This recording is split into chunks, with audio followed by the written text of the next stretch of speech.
what is your story where you were the only one who got away? Story 1. I was abducted in Iraq while working in IT along with 4 other people. After 946 days, I was released. Everyone else taken with me was unalived. Opinion. That's definitely a step above the people here who got into trouble with the cops. Story 2. I was at a fish show. We had been following the tour for a while. Undercovers caught my dude rolling the green stuff in the car. Then the other dude with us was coming by. I was throwing as many "get out son" looks as I possibly could, but they popped him for having pills when he came by. So everyone I was with, including the dude who owns the car, got arrested, thousands of miles from home. As the smartest in the group is getting cuffed, he asks the cops to give me his keys and their tickets. So I had a pocket of concert tickets, a car that isn't mine, and like $100. Took the car, bought a couple hundred bottles of water and a few 30 packs, and went back to the concert. And most of the beers, except for about 15 or so, I drank for $3 each and scalped every ticket for about $120 each. Showed up at the jail with a random girl from the concert, drunk, and bailed my friends out in all ones. Then bought them a hotel room. I can't leave my people behind, man. Edit. I appreciate all the nice words. Just pretend I replied to each of you individually that I'm just doing what they would do for me. Thanks for the gold too. I don't deserve it. Opinion. You're the type of friend they never stop talking about. Story 3. I went to a private high school and was part of a group of about 20 people who knew about a tent hidden in the woods behind our school. People would go there and do the thing after school, smoke the green stuff, and do hood rat stuff. Someone got in trouble and ratted out all of us in an attempt to lessen her punishment. Apparently she was going to be expelled, and on the last day before finals, we all got called down to the detention room, and the dean told us that they had found illegal substance paraphernalia, and long-distance non-lethal hole puncher, and made us all write down everything we know about the tent, and who we've seen at the tent. 19 people ratted out everyone in that room, including themselves, and were given pretty harsh punishments. 3 were expelled,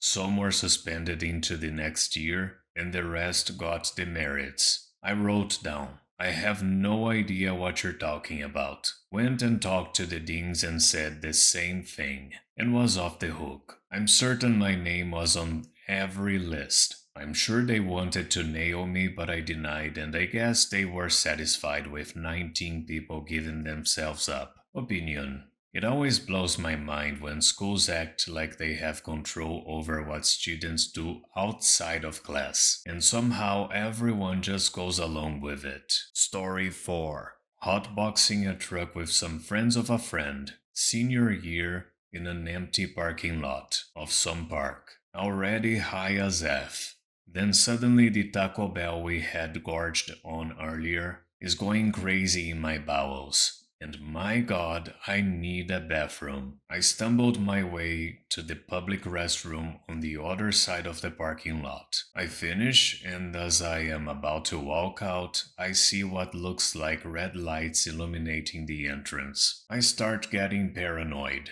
I know it's cops and everyone's high as F. At this point, I knew A. My friends are effed. B. What the F should I do? I retreated to the farthest stall and texted my parents saying I was crashing at some dude's house. Ended up falling asleep in the stall. Woke up the next morning and got another friend to pick me up. Got away, no one ratted me out.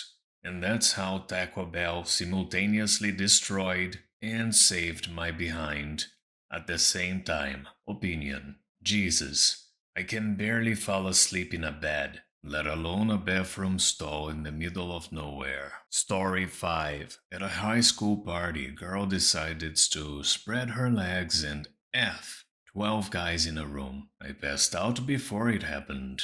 They all got chlamydia. Opinion. Why not just use protection? Like, who even does that? Even in high school, I wasn't that stupid. Story 6. My first house party in college was on Halloween during the freshman year. Naturally, everyone was in costume, and about half the people there were underage. I wasn't drinking, but my friends were. Around midnight, an older guy, 40s, walked in dressed as a cop. I, being the one of the few sobers at the party, realized he was an actual cop. I tried to convince my friends to leave, but they all said the guy was just in a costume, so I left on my own. I walked right past the cop, told him to have a good night, and walked home. I found out the next day all of my friends got tickets for underage drinking. Opinion. You get tickets for underage drinking? I get fining a store for selling alcohol to someone underage, but fining someone for actually drinking it?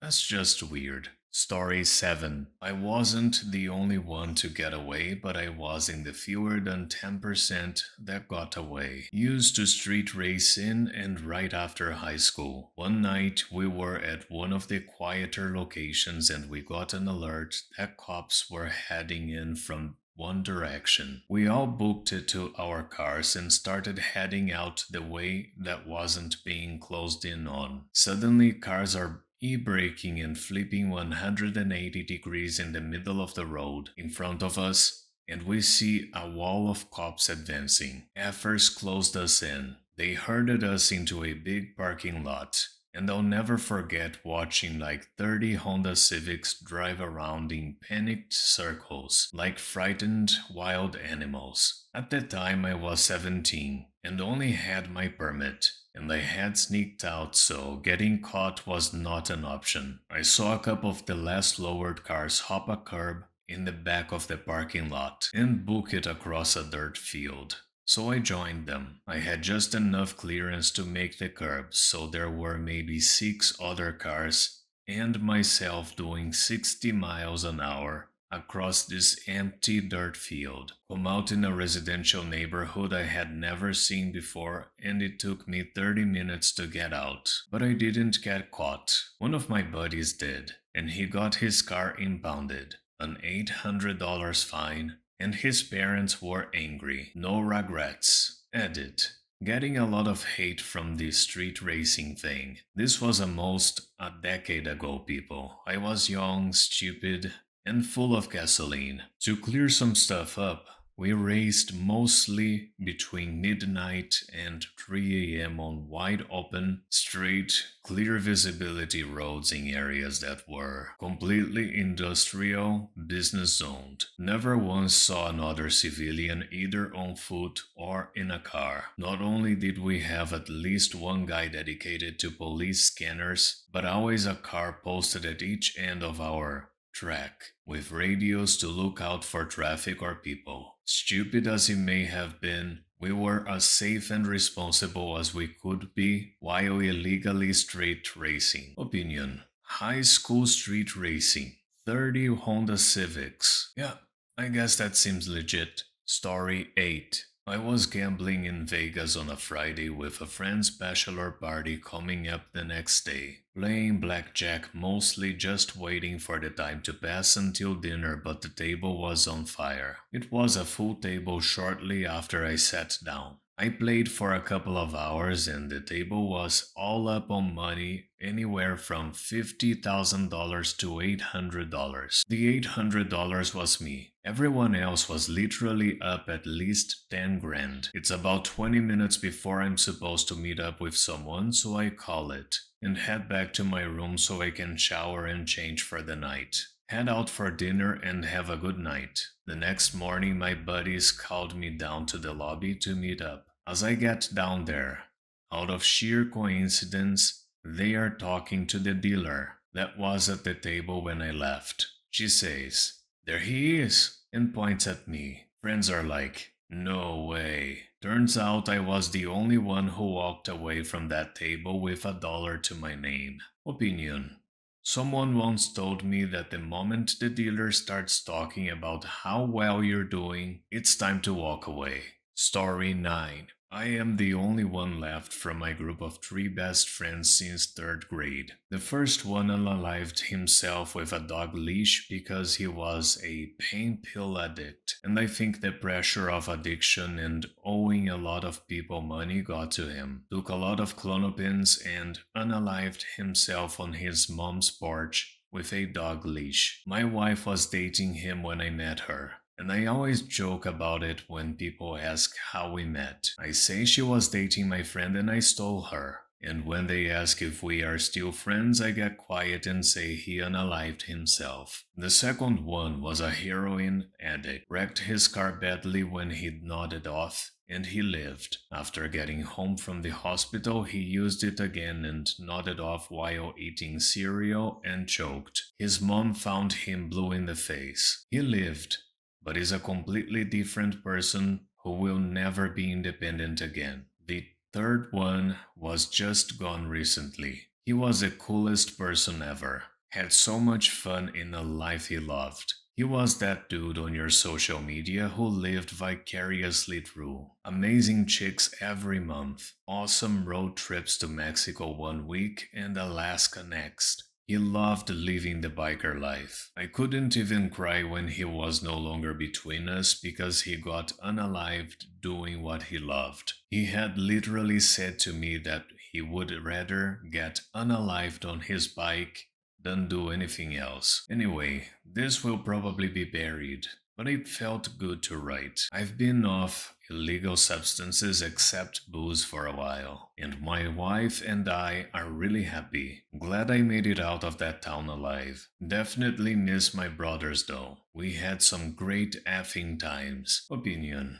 I had a small smile on my face until I saw this post. This one left a pit in my stomach. Good luck for everybody who's been through this kind of stuff before. Story 10. Started racing, I was winning. Cop lights came on. My friend stopped and I kept going. A few minutes later, I got a call from a friend. The cop wants you to come back. Me. No? Friend. He says you'll get it now or later. Me. I guess I'll get it later then. Parked my car down the street from my house. A friend came and picked me up, and we went to this place to play Xbox. I felt kinda bad that he got a ticket and I didn't. Opinion. That a-hole tried to rat you out? He deserves a ticket. You don't go telling the cop, yeah, I know him, let me give him a call. Thank you so much for watching. Don't forget to like, subscribe, and activate the bell button to receive notifications to my latest videos.